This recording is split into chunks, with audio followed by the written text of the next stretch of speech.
Lors de la visite des salles de musée consacrées à l'équipement des chevaliers, on ressent souvent une étrange et tenace sensation de décalage qu'il est difficile d'ignorer. Pendant des décennies, la culture populaire a imposé l'image du noble guerrier, revêtu d'acier, héros des tournois et des lointaines expéditions. Cependant, si l'on met de côté les décorations romantiques et que l'on analyse ces artefacts du point de vue d'un ingénieur ou d'un biologiste, la vision familière du monde commence à se fissurer rapidement. La chronologie officielle, dans ce contexte, ressemble à une maison de cartes prête à s'effondrer à la moindre question inconfortable sur la possibilité physique d'utiliser de tels objets. Il est probable que la société soit devenue la victime d'une vaste illusion, prenant des constructions techniques complexes pour des œuvres artisanales destinées à des ancêtres de petite taille. Des études montrent qu'un individu avec une anatomie moderne normale est physiquement incapable de s'insérer dans 80% des armures du XVe siècle qui ont été conservées. Et la raison n'est pas simplement la taille, à laquelle les historiens aiment tant faire référence, en attribuant tout à une mauvaise nutrition ou à une accélération de la croissance. Une analyse attentive des célèbres ensembles milanais et allemands de l'époque maximilienne révèle un détail surprenant: une taille incroyablement étroite. Le tour de ces corsets en acier varie souvent entre 45 et 50 cm. La science officielle explique cela par une mode spécifique que même les mercenaires les plus austères auraient suivi, risquant leur vie sur les champs de bataille. Il est difficile d'imaginer qu'un combattant professionnel, dont l'endurance dépend directement du volume pulmonaire, se contraigne volontairement dans un étau qui ne lui permet pas même de prendre une profonde inspiration. Il suffit de mesurer 50 cm et de comparer cette taille avec celle du corps humain pour comprendre. Cela correspond à un niveau d'épuisement extrême ou à une déformation sévère des côtes, mais en aucun cas à celui d'un athlète capable d'utiliser efficacement une arme blanche lourde. Même chez un homme moderne mince, la largeur des os pelviens et le volume de la cage thoracique, en tenant compte de tous les organes internes, ne permettraient tout simplement pas de s'introduire dans un tel écrin métallique. Si l'on suppose que des êtres biologiques se trouvaient réellement à l'intérieur de ces armures, leur structure aurait dû différer radicalement de ce que nous connaissons. À l'endroit où le thorax se rejoint avec le bassin, chez l'homme se trouvent des tissus mous et des côtes flottantes. Cependant, dans la conception des armures, la cage thoracique semble se prolonger vers le bas, formant une structure rigide en forme de baril, ou se rétrécit si brusquement qu'il ne reste tout simplement pas d'espace physique pour les organes vitaux, tels que l'estomac ou les intestins. Les historiens insistent sur la stylisation artistique et le savoir-faire des métallurgistes, mais l'armure est avant tout une protection fonctionnelle, où tout espace superflu devient une vulnérabilité, et le manque d'espace intérieur se transforme en un inconfort insupportable dans des conditions de véritable affrontement. Les maîtres de cette époque, selon les datations, possédaient un niveau de traitement des matériaux exceptionnel, créant des articulations qu'il est aujourd'hui extrêmement difficile de reproduire sans machines à commande numérique.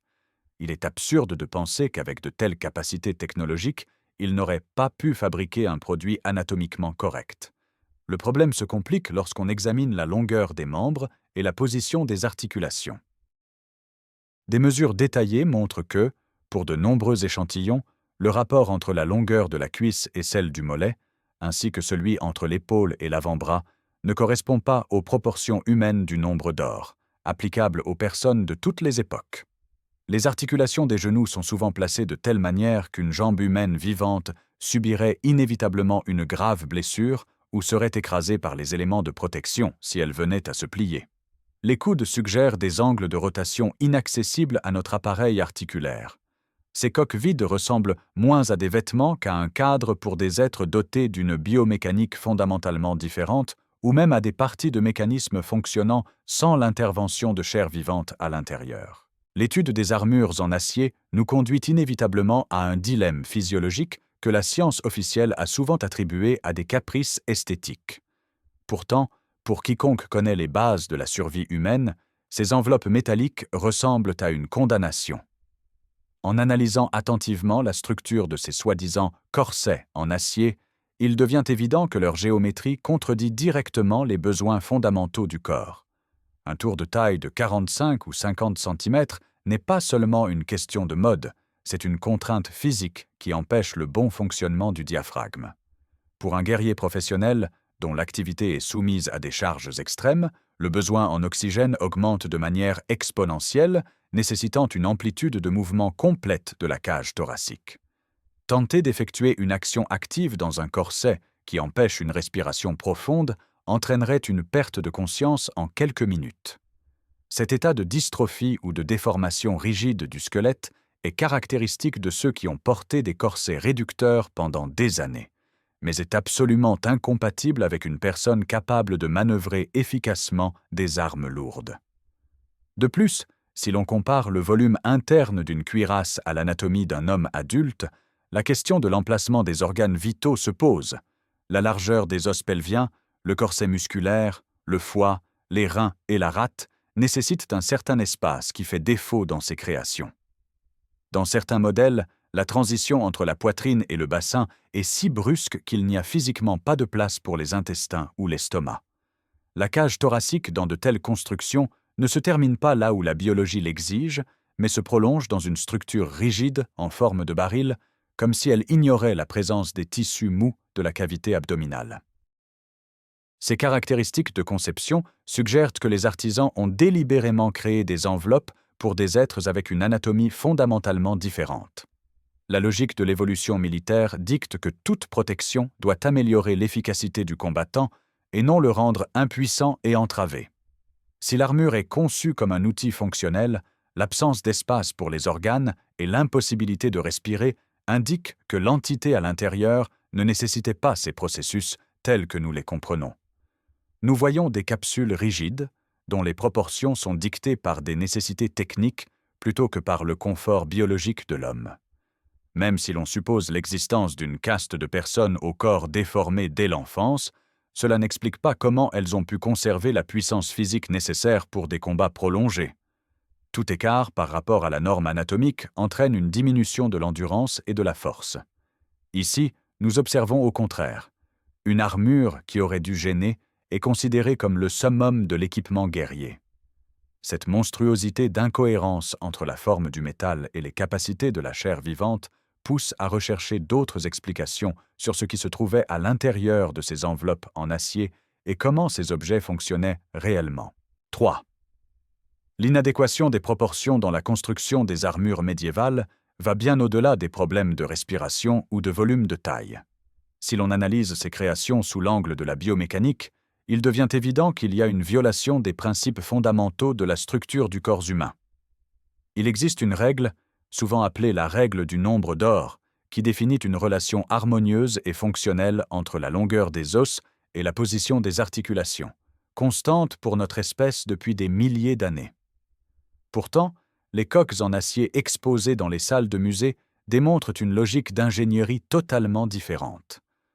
Lors d'un examen minutieux des articulations, coudes et genoux, une constatation troublante émerge.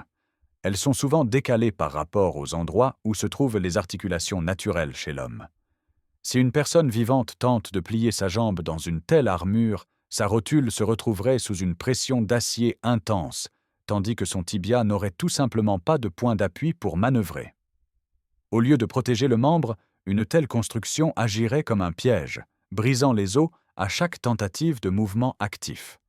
La géométrie de ces créations suggère un autre mécanisme de levier où les points de flexion sont situés plus haut ou plus bas que ceux de l'humain, et l'amplitude de rotation dépasse les capacités de nos ligaments et tendons. Les éléments de protection des mains semblent particulièrement étranges. Dans de nombreux exemples conservés, le rapport entre la longueur de l'humérus et de l'avant-bras est tel qu'il rend impossible l'utilisation du coude humain comme axe de rotation. L'acier semble dicter sa volonté, imposant au corps des trajectoires qui entraîneraient une déchirure immédiate des tissus mous. Ce n'est pas une erreur du forgeron. Créer de telles articulations complexes et articulées nécessite une précision d'orfèvre et une compréhension des matériaux. Il est difficile de croire que des artisans capables d'ajuster des centaines de petites plaques avec une précision micrométrique aient pu se tromper aussi grossièrement dans l'anatomie de leurs clients. Tout cela suggère que l'armure n'était pas conçue comme un vêtement, mais comme une structure rigide externe, un exosquelette. Dans un tel système, l'objet interne pourrait ne pas posséder de squelette au sens traditionnel du terme, où ses articulations fonctionnaient selon un principe différent. Nous voyons une coque destinée à transmettre la force d'un certain moteur interne à des leviers externes, où l'anatomie humaine ne serait qu'un obstacle. De plus, de nombreux points de fixation et rainures internes semblent conçus pour s'associer à des éléments techniques plutôt que pour entrer en contact avec la peau ou le tissu sous l'armure. Lorsque nous regardons ces figures en acier vide, nous ne voyons pas simplement la protection d'un guerrier, mais une solution technique pour le mouvement d'un objet dont la biomécanique était plus efficace que la nôtre, mais nécessitait une fixation rigide. Ce n'est pas simplement un vêtement inconfortable, c'est une pièce fonctionnelle d'un mécanisme dans lequel l'homme, avec ses os fragiles et ses articulations souples, n'a tout simplement pas sa place. Et si les questions de mécanique laissent perplexes, les processus physiques se déroulant à l'intérieur d'un tel contour clos déplacent la discussion vers le domaine de l'impossible. Car au-delà du mouvement, tout être vivant a besoin d'un échange thermique qui, dans des conditions de capsule en acier dense, se transforme en un piège mortel. Un contour métallique fermé d'armure crée non seulement des barrières anatomiques, mais aussi des obstacles physiques irrésistibles auxquels les visiteurs des expositions pensent rarement. Il s'agit de thermodynamique, une science que l'on ne peut pas tromper avec des ornements décoratifs ou des références à l'endurance des ancêtres. Toute activité physique intense, et encore plus un combat au corps à corps, s'accompagne inévitablement d'une libération colossale de chaleur. Le corps humain, dans ces moments, se transforme en un moteur en marche, émettant jusqu'à 1000 watts de chaleur. Et cette chaleur doit s'évacuer quelque part. Dans des conditions où le corps est étroitement enveloppé dans de l'acier, les mécanismes naturels de refroidissement, tels que la transpiration et la convection, cessent pratiquement de fonctionner. Le métal a une conductivité thermique élevée, mais il agit également comme un écran, réfléchissant les radiations infrarouges internes vers la peau. Selon la version officielle, un acquéton, une épaisse doublure matelassée en couche de lin ou de laine, était obligatoirement porté sous l'armure. Cependant, d'un point de vue physique, cette combinaison transforme le guerrier en un thermos à l'envers. Le tissu dense agit comme un isolant thermique parfait, maintenant la chaleur à l'intérieur. Dans une situation où la température corporelle dépasse 41 degrés, des processus irréversibles de dégradation des protéines dans le sang commencent. Un combattant professionnel en tenue complète, sous un soleil brûlant ou au cœur de la bataille, risquerait de subir un coup de chaleur et de perdre connaissance après seulement 15 à 22 minutes de mouvements actifs. Il est intéressant de noter que lors de l'examen de nombreuses cuirasses originales, on découvre des ouvertures technologiques étranges, souvent qualifiées par les historiens de fixation pour éléments décoratifs ou de première version de ventilation. Cependant, leur emplacement et leur configuration ressemblent davantage à des ports pour connecter des systèmes de refroidissement forcé ou de circulation de liquide.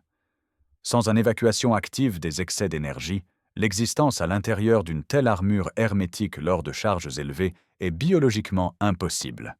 Si ces unités étaient des combattants, elles n'étaient soit pas biologiques au sens où nous l'entendons, soit elles possédaient un système de survie externe qui ne nous est pas parvenu. Cette barrière thermique remet en question non seulement la possibilité de combats prolongés, mais aussi la logique même de l'utilisation de l'armure telle que nous la connaissons. La physique impose ses règles. Soit l'armure était utilisée dans un environnement à des températures extrêmement basses, soit elle faisait partie d'un système technique plus complexe. Mais si les modèles pour adultes peuvent encore être justifiés par un « esprit chevaleresque », l'existence de minuscules armures pour enfants plonge la version officielle dans un véritable impasse, transformant l'histoire en quelque chose de véritablement sinistre. L'existence de minuscules armures, que les historiens s'empressent d'appeler « casques pour princes », est l'une des pages les plus délicates de l'histoire de la métallurgie. À première vue, l'idée de former les héritiers du trône dès leur plus jeune âge semble logique, à condition d'ignorer la dure réalité de la physiologie de la croissance. Un enfant est un organisme en constante transformation. Les os, les articulations et les tissus mous changent de proportion chaque mois. Fabriquer une armure en acier ultra complexe, ajustée au millimètre près pour un enfant de 5 ans, est une dépense absurde de ressources colossales, car dans 6 mois, un tel costume ne sera pas seulement trop petit, mais aussi potentiellement dangereux en raison de problèmes de circulation. Cependant, ce qui choque le plus, ce n'est pas tant la présence de ces objets, mais les traces d'utilisation que l'on trouve sur ces artefacts. De nombreuses cuirasses et casques, pour enfants, présentent des bosses causées par des armes de combat, des éclats et des dommages caractéristiques qui ne peuvent pas être le résultat d'un duel d'entraînement dans la cour d'un château. Ce sont des marques de véritables affrontements acharnés. Il est absurde de penser que les souverains d'autrefois envoyaient massivement leurs jeunes enfants au cœur des batailles dans des armures valant une fortune. Le cul-de-sac biologique est ici évident. Si ce ne sont pas des enfants, qui sont-ils donc? Les proportions de ces petites armures reflètent souvent les mêmes bizarreries que celles des modèles adultes. Des articulations anormalement étroites et une fixation spécifique du corps. Une hypothèse émerge alors, celle de l'existence d'une catégorie distincte d'êtres ou de pilotes de petite taille, dont l'anatomie a été initialement adaptée à ces coques en acier. Dans un monde où chaque centimètre de métal et chaque heure de travail du maître avaient une valeur inestimable, la création d'arsenaux entiers d'équipements de petite taille indique la formation de véritables unités composées de ces individus de petite taille, mais incroyablement protégés. Si l'on considère ces objets non pas comme des jouets pour l'aristocratie, mais comme un équipement de combat fonctionnel pour un type particulier d'exécutant, le tableau devient encore plus troublant. Ce ne sont pas des petites personnes, mais des composants de combat standardisés. Et la question de leur origine est inextricablement liée à la puissance de l'industrie qui les a engendrés.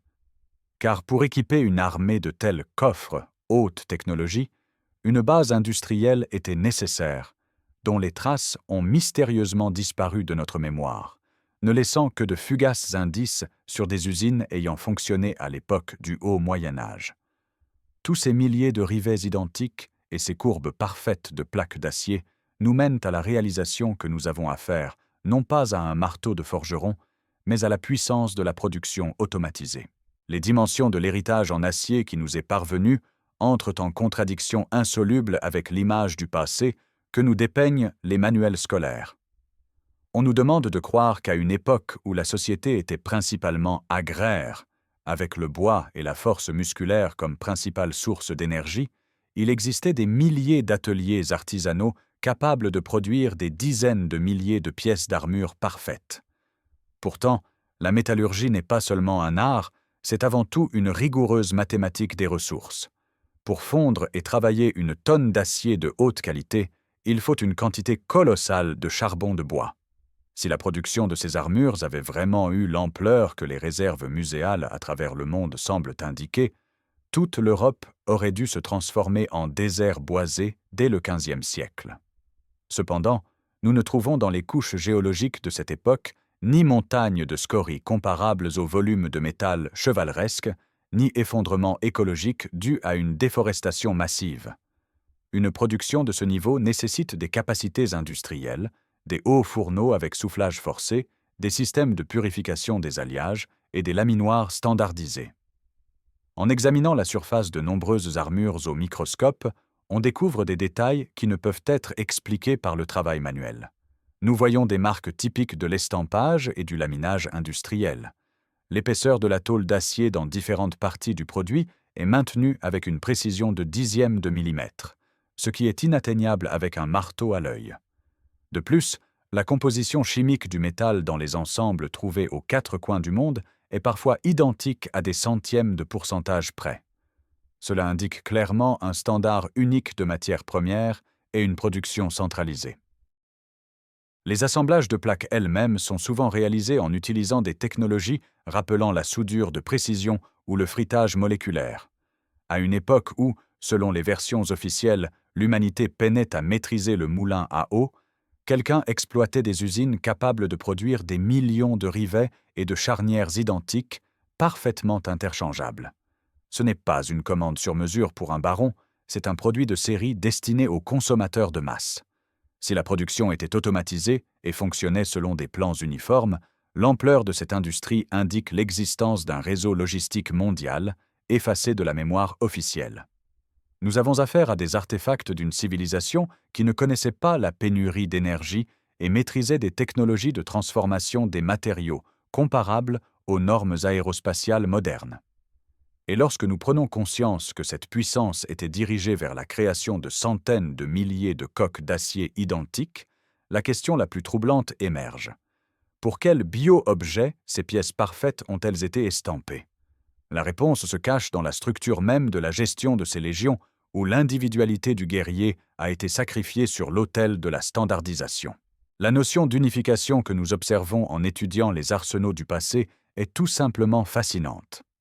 À une époque où le travail manuel et l'approche personnalisée dominaient officiellement, nous sommes confrontés à une identité troublante de milliers de produits. Si une armure représente l'équipement coûteux d'un noble chevalier, pourquoi les échantillons conservés semblent-ils avoir été sortis d'une chaîne de montage d'une entreprise de défense moderne? L'idée d'individualité disparaît complètement, laissant place à une standardisation rigoureuse, typique des produits de type industriel.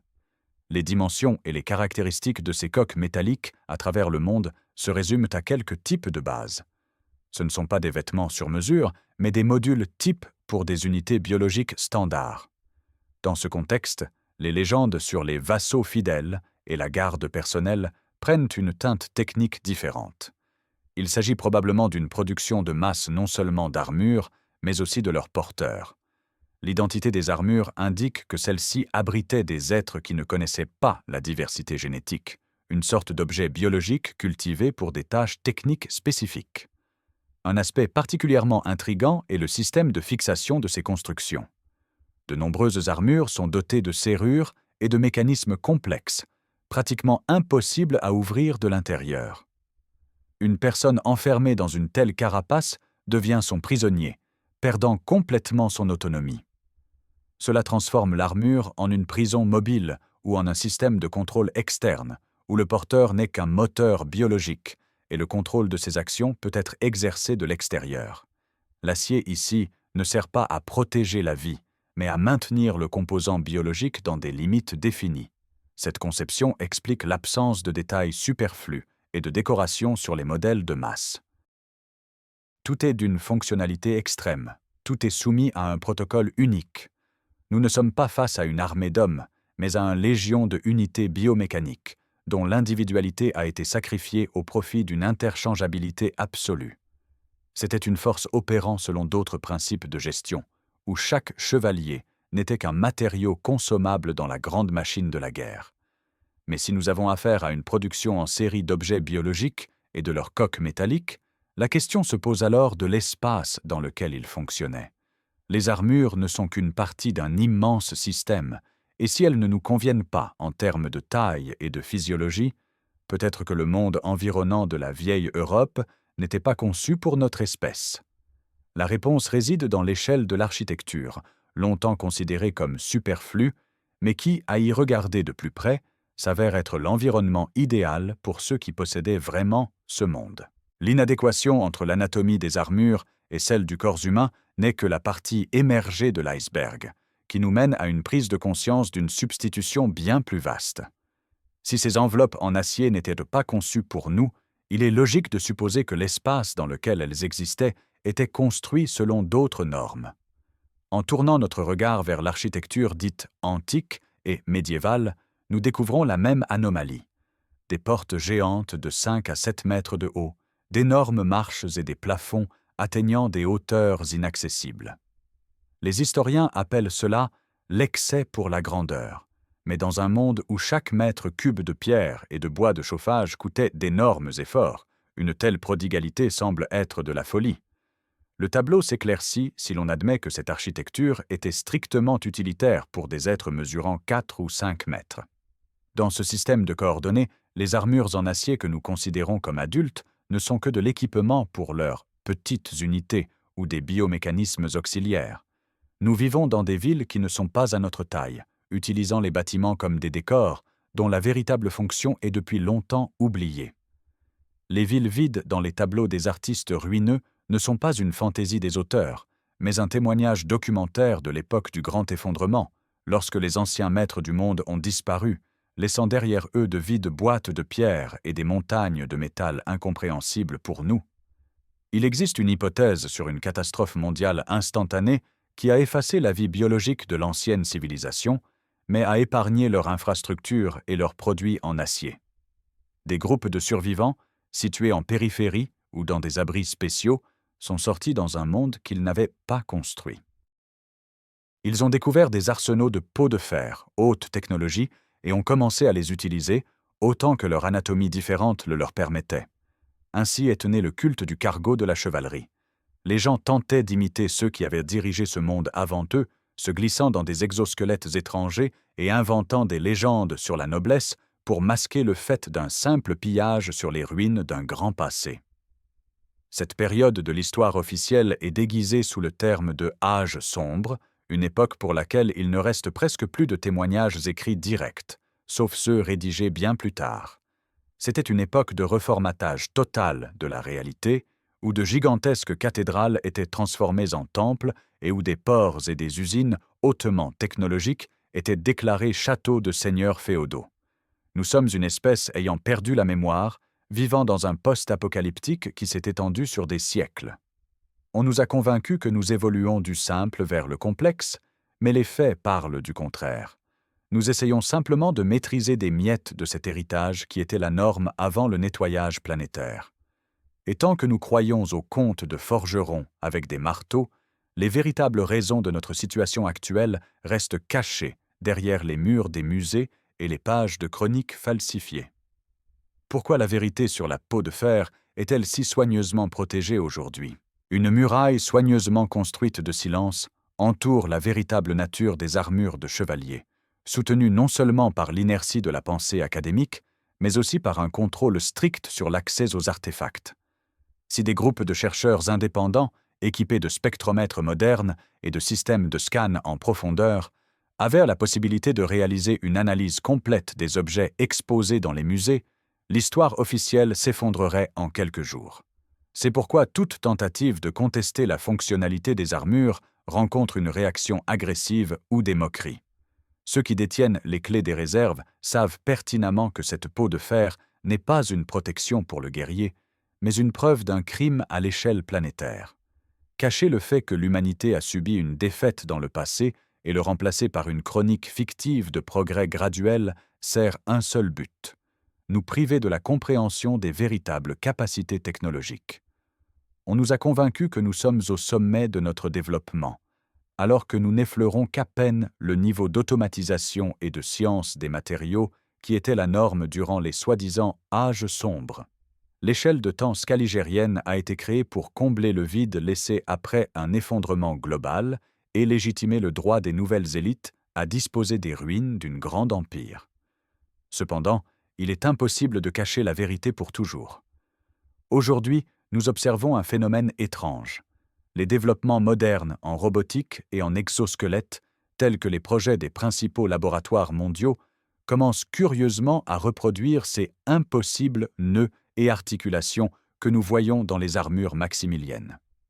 L'humanité, guidée par une mémoire collective, tente inconsciemment de restaurer d'anciens plans, recréant un système de contrôle des bio-objets.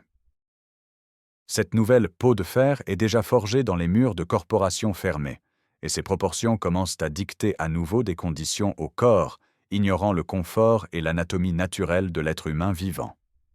Nous vivons dans les décors d'un spectacle étranger, passant devant des bâtiments qui nous semblent immenses et regardant des armures qui nous paraissent petites. Les réponses aux grandes questions de l'histoire sont à la surface, juste derrière le verre des musées. Il suffit d'un instant pour cesser de croire aux contes sur la production artisanale et de reconnaître l'évidence. Nous avons devant nous des produits d'une industrie hautement développée, dont le cycle pourrait se répéter. Ceux qui ont un jour appuyé sur le bouton « Arrêt » et transformé une civilisation florissante en argile et en poussière peuvent revenir. Et alors, ces coquilles d'acier vides se rempliront à nouveau de mouvements, nous rappelant qui est réellement le maître de cette planète. Cette peau de fer ne protège pas seulement, elle attend son heure lorsque le cycle de l'histoire se refermera, et que le passé, que nous avons tant essayé d'oublier, deviendra notre avenir inévitable. L'histoire prend véritablement vie au moment où on la raconte. Abonnez-vous à la chaîne car il est fort probable que vous n'ayez encore jamais entendu ce qui va suivre.